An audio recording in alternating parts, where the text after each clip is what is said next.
صدقوا ان كبار موزعي السيارات في مصر ما بيغلبوش ابدا في الالعاب الخاصه بالاوفر برايس. تعال اقول لكم احدث الصيحات اللي زي الموضه في سوق السيارات في مصر.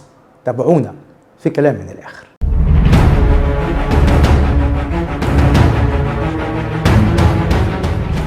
لما العميل يروح للموزع عشان يشتري عربيه يقنعه مسؤول المبيعات بضروره شراء السياره عن طريق البنك، وطبعا التقسيط مهم علشان يوفر لك وفلوسك محفوظة وأصلها موجود.